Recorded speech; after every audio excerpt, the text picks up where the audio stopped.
Tem momentos da vida que a gente tem que voltar atrás das opiniões e no que nós acreditamos, movido por informações alheias. Foi o que aconteceu comigo nesse conteúdo. Aparentemente eu estava completamente enganado, achando que a arquitetura Zen de primeira geração estaria na próxima geração de consoles. O que vai vir é Zen 2 e isso, cara, amplifica mais ainda as possibilidades. Ficou curioso? Vem comigo!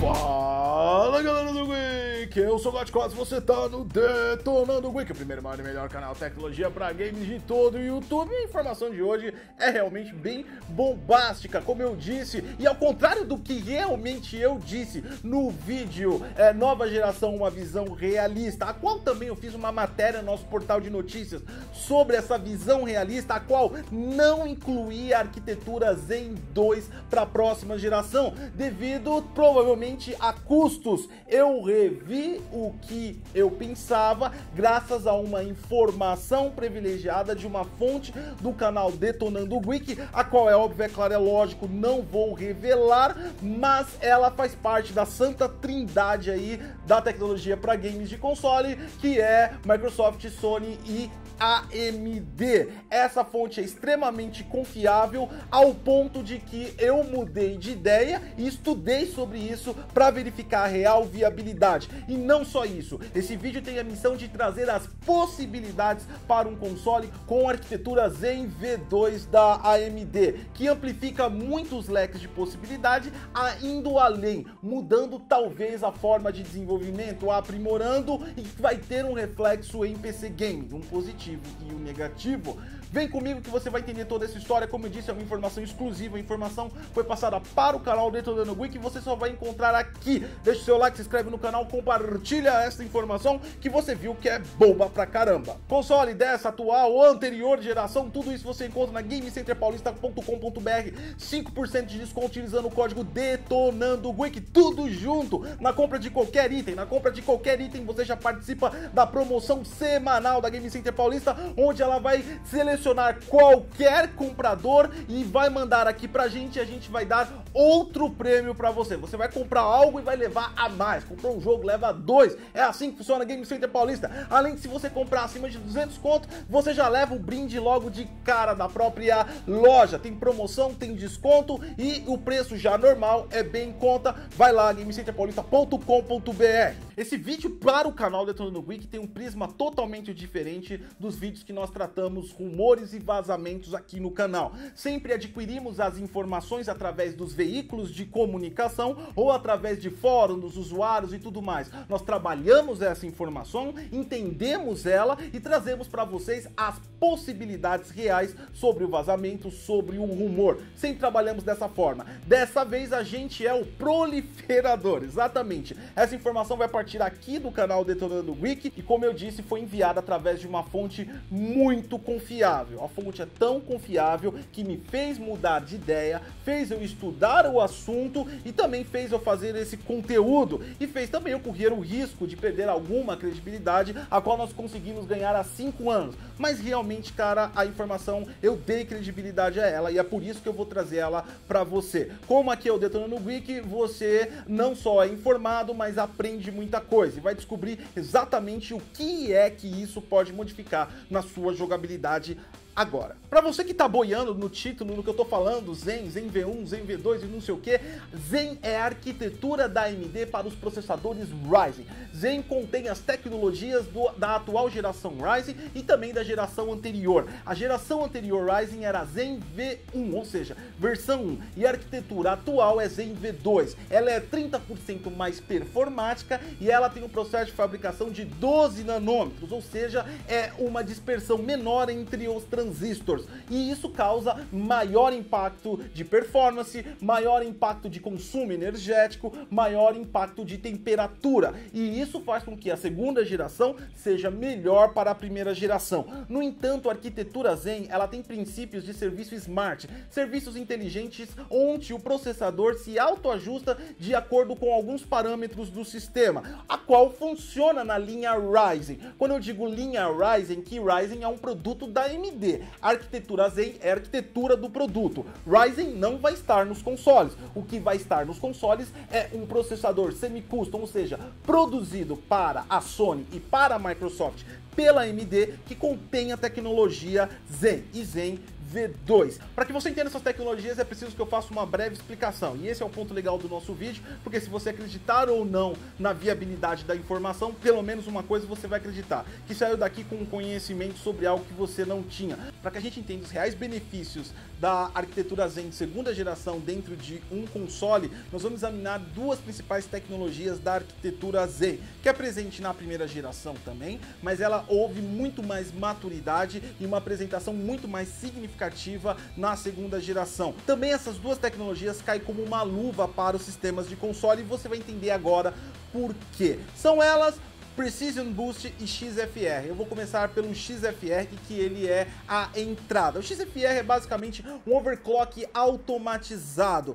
Ele é verificado 3 parâmetros básicos do seu sistema: o clock atual, a temperatura e o consumo energético. E quando ele precisa, ele é mais exigido, ele aumenta o clock para trabalhar mais rápido e processar as tarefas mais rápido. Mas ele faz isso com um sistema de sensores. Como assim, Gotcose? Vamos dar uma explicação bem básica aqui, bem legal, que você vai entender de primeira. Tá vendo esse triângulo aí? A primeira ponta representa o clock, a outra ponta representa a temperatura e a última ponta representa o consumo energético. Eu coloquei um clock de 3.2 aí no meio, que é o clock base. Eu não sei se esses processadores dos novos consoles virão com 3.2. Essa informação não foi dada ao canal, mas nós estamos trabalhando com um até abaixo da expectativa para que fique mais realista. E também somente como um ponto de referência. Ele vai verificar a sua temperatura, ele vai verificar o seu consumo energético, se é consistente, e quando ele precisar ir mais para cima, ele vai impulsionar. Vamos supor que acontece muito hoje com os PCs. Você comprou um processador Ryzen e você está com um cooler base, um fan air cooler, ou seja, um resfriamento a ar, que não é tão efetivo, por exemplo, como o water cooler, como um radiador com 3 fãs, enfim, como outros sistemas. Neste caso, o que o XFR faria? Ele iria criar aí o coeficiente a partir da temperatura. Ele sempre iria aumentar o seu clock, mas o ponto e critério mais importante para ele seria a temperatura.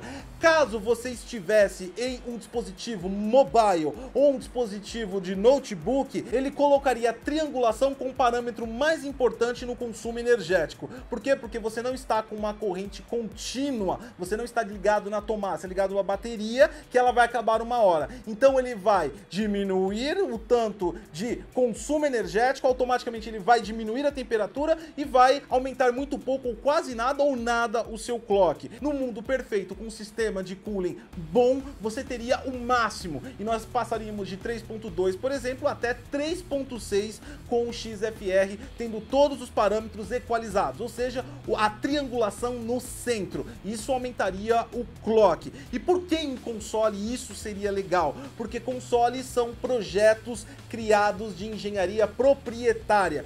Todos os dispositivos possuem a mesma engenharia e a temperatura é um dos processos que a engenharia trabalha muito bem, porque são equipamentos menores para ser vendido a varejo e eles precisam apresentar performance com baixo resfriamento. Existe mais controle sobre isso. Dessa maneira, um projeto de engenharia de console poderia saber antes mesmo de ser vendido qual é a temperatura máxima que enquadraria. E aí ele consegue já prever os resultados do XFR. Enquanto no PC depende de muita coisa, do seu sistema de cooling, não só do seu sistema de cooling, mas do gabinete que você usa, se a sua placa de vídeo está muito próxima, esquentando demais, se tem vazão dos outros periféricos dentro do seu equipamento, já no console não. Tudo isso foi pensado. Então ele pode encontrar a equalização muito melhor do que numa arquitetura de PC, que é montada por cada usuário ou loja. E todos os resultados de todos os equipamentos vão ser o mesmo. Não é variável como nós temos hoje em PC,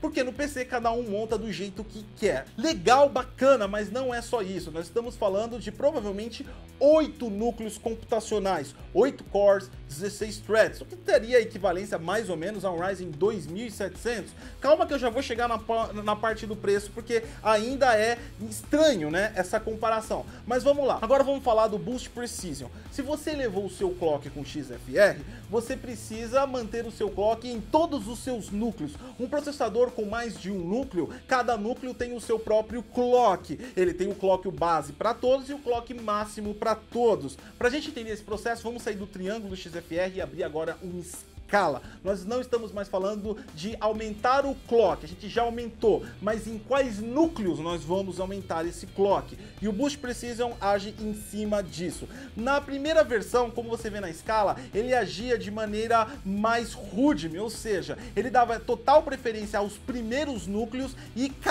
ia para uma segunda escada, ou seja, você tinha ganho apenas na aplicação que estava exigindo mais, mas em outros locais, em uma multitarefa, ele não agia tão bem assim, causando um efeito positivo, mas às vezes não significativo. Já o Boost Precision 2.0, ele trabalha fechando o triângulo da escala, ou seja, era uma escala e ele fechou um triângulo. Como assim, Gotcos? Ele continua com a mesma premissa de manter os clocks mais altos nos primeiros cores e ir diminuindo, mas ele diminui de uma maneira muito menos drástica do que o 1.0, ou seja, deixa mais igualável. No exemplo real dessa escala que nós criamos agora, nós poderíamos dividir ela em dois e trazer para você que o seu console poderia utilizar os clocks mais altos para processar as mecânicas do jogo e os clocks mais baixos para processar as dashboards e as funções operacionais do console. Caso você esteja, por exemplo, jogando multiplayer com seus amigos,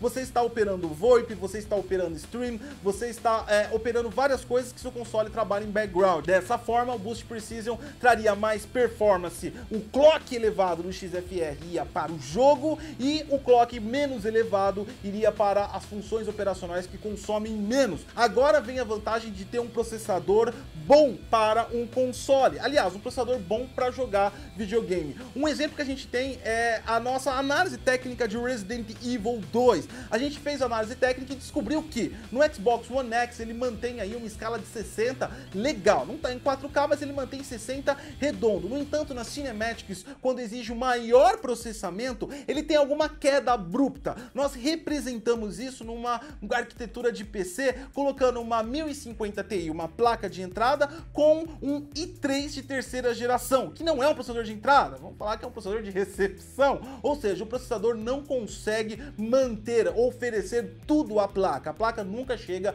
a 99%. O que aconteceu nessa situação e o que nós provamos nessa situação? Que por conta do processador não suportar a carga, o jogo corria a 60 FPS, às vezes até 70, mas ele tinha quedas muito abruptas, chegando até 45, que era 100% perceptível e injogável. E isso é o que acontece quando um processador não suporta claramente a GPU. Você tem quedas abruptas aí de FPS, e isso explica muito porque os jogos de console são travados a 30, porque se o jogo foi até 40, mas tem uma queda abrupta que cai para 28, mantém ele a 30 para que o usuário não perceba o problema. E isso é o que acontece nos jogos atuais. Por exemplo, deve ter sido um dos motivos de Destiny, que é um multiplayer com um modo, entre aspas, aberto, mas que tem muita mecânica de processamento por CPU, e com certeza não conseguiu empurrar para a GPU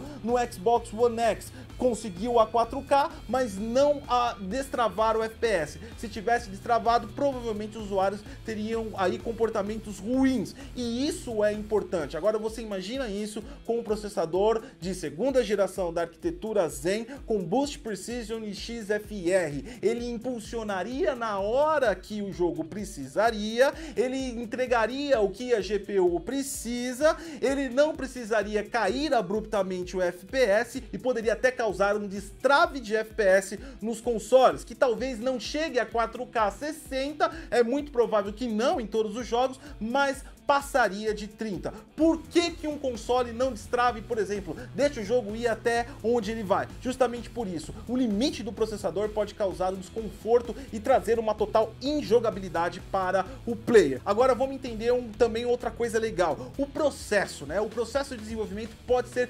melhorado graças a isso. Muitos núcleos performáticos e núcleos que podem ir além. Dessa forma, os jogos, como eu já disse nos vídeos anteriores, estão num processo de migração muito rápida para 64 bits. Eles estão utilizando não mais blocos de 4 GB de memória, eles estão utilizando a totalidade da memória dos equipamentos, tanto de PC quanto de console. O desenvolvimento para uma arquitetura que tem múltiplos cores e que ainda tem aí a possibilidade de ampliar as possibilidades do jogo em si, faria com que o desenvolvedor pudesse diminuir a carga da GPU e também distribuir com a CPU. Na própria Unreal Engine, muitos elementos básicos dos jogos, como por exemplo, oclusão de ambiente, anti-aliasing, super sampling, entre outros, você tem opções para dividir o peso com a CPU, para causar efeitos mais realistas, aumentar o poderio gráfico e também até melhorar a entrega da sua GPU. Com o processador, com este porte, nós conseguiríamos fazer isso. E PC se beneficiaria com isso, porque já tem uma base bem sólida de processadores com vários núcleos, as quais não são utilizadas por jogos, justamente por conta que os jogos não atribuíram essa funcionalidade do uso extensivo do processador. Com isso, os jogos poderiam ser desenvolvidos com uma maneira mais harmoniosa entre o equipamento, e quem tem equipamentos melhores até que os consoles sairia ainda mais ganhando. Do lado do PC, se vai ter um ganho nos possíveis desenvolvimentos futuros graças ao console, que console dita muitas regras do mercado da indústria de desenvolvimento, a gente também pode ter uma perda, uma diminuição de consumo. Se nós tivermos máquinas performáticas para jogar videogame em console dentro de um custo-benefício atraente, capaz de quebrar FPS, mesmo que não chegasse a 60, mas numa média de 45 e com um preço de equivalência 50% menor que um PC, não que a comunidade iria migrar para console. Quem está no PC continua no PC por gosto, por entusiasmo, porque já se adequou à plataforma, mas os possíveis novos consumidores de PC, pessoas que migram de console pois não encontram mais uma plataforma performática ideal e vão para PC, diminuiria, porque nós teríamos consoles competitivos em relação à performance, principalmente nos dois primeiros anos de vida desses consoles. Depois, PC poderia saltar mais uma vez com uma distância mais longínqua. Lembrando que a distância de PC sempre vai existir maior, mas vai ser diminuída, principalmente no setor de mainstream. Ora as bolas, Godcos, você confia na sua fonte, mas você não está levando em consideração o preço. Um processador Ryzen lá fora, o 2700, não o 2700X, é vendido a $250. Aqui, o preço mais barato que eu encontrei, por ninguém que parece que é merchan, mas não é. É no nosso parceiro Terabyte Shop, tá R$1.400. A média dele é de R$1.600 a R$1.800. Só o processador, não tô falando de GPU, só processador. Como isso entra dentro de uma arquitetura de consoles? Os consoles vão vir a R$10.000. Vamos parar para pensar da seguinte maneira e levar alguns pontos. Aliás, dois pontos muito importantes. O primeiro é o propósito do produto. Esse cara aqui, ó, esse processador Ryzen, por exemplo, esse aqui é o Ryzen 5, tava usando só como exemplo. Olha como ele é distribuído. Ele é um produto da AMD, distribuído pela AMD, gerenciado e anunciado, divulgado pela AMD. Esse produto ele contém uma caixa, ele contém um processo de fabricação. Esse produto tem escritórios da AMD espalhados pelo mundo inteiro, com funcionários da AMD espalhados pelo mundo inteiro. Esse produto precisa de marketing, precisa de publicidade. Esse produto, por exemplo, foi entregue aqui pelo nosso canal para que nós analisássemos. E tudo isso gera um custo. A AMD não só criou um produto, ela criou e gerencia, mantém esse produto, inclusive com RMA, ou seja, devolução e troca de produtos defeituosos. Tudo isso influencia no custo de um equipamento. Agora vamos ver o caso de Microsoft e Sony, que elas são clientes da AMD. A AMD é fornecedor de tecnologia para eles. O trabalho da AMD é projetar a tecnologia, o que já existe, já tem protótipo e tudo mais. E também fabricar para entregar a estas empresas. Só que ela vai fabricar apenas o componente. A AMD não precisa colocar numa caixa esse componente. Vai ter uma embalagem bonitinha, mas é uma embalagem bem mais simples. Ela não vai fazer marca, você não vai ver nenhum outdoor da AMD, compre PlayStation da AMD, compre Xbox da AMD. Não, a AMD não vai gastar dinheiro com merchan, a AMD não vai gastar com gerenciamento, a AMD não vai trabalhar com RMA ao cliente final, ela vai trabalhar com RMA da Sony e da Microsoft para ela, não do cliente final. Ela não vai administrar 50 milhões de unidades vendidas, ela vai administrar 50 milhões de unidades fornecidas. O segundo que você tem que levar em consideração é que existem parcerias, existem investimentos financeiros e interesses. Nem sempre uma empresa de console tem o faturamento sobre o produto, acaba tendo, mas não logo de início. Ou seja, existe um investimento que pode estar sendo enrustido, um fator que a empresa pode não estar tomando um prejuízo, mas utilizando como investimento. Por exemplo, se a Microsoft tem 10 milhões para investir e ela gastou 5 milhões na produção de consoles, ela sobrou 5 milhões. Esses 5 milhões pode ser diluído do preço final do console no lançamento como investimento. Criou-se a base e depois que criou-se a base, o processo de fabricação fica mais barato e aí ela começa a lucrar sobre isso. E dentro desses parâmetros você enxerga uma viabilidade de um equipamento mais parrudo como o arquitetura Zen de segunda geração estar dentro de um console, sim. É claro, é óbvio, lógico que tem que esperar tudo acontecer, mas cara, realmente eu tenho o prazer de trazer essa informação pra vocês. Eu fiquei muito ansioso, mas eu segurei muito a onda, eu já tô com essa informação há alguns dias aqui, mas eu estudei pra trazer da melhor forma pra vocês. Sim, pode ser um rumor, sim, pode ser algo que não entre, mas como eu disse, a nossa fonte tem total confiança da minha parte, Goticose, e é por isso que eu tô me arriscando aqui, falando tudo isso pra vocês. Se você gostou desse vídeo, desligou tudo que você queria saber e tá torcendo pra vir em 2 meses, próxima geração, vem logo geração, pelo amor de Deus, esses jogos estão ficando tudo capado. Deixe seu like, se inscreve no canal, compartilha essa informação, é demasiadamente super importante pra todo mundo. Eu sou Goticose e até a próxima.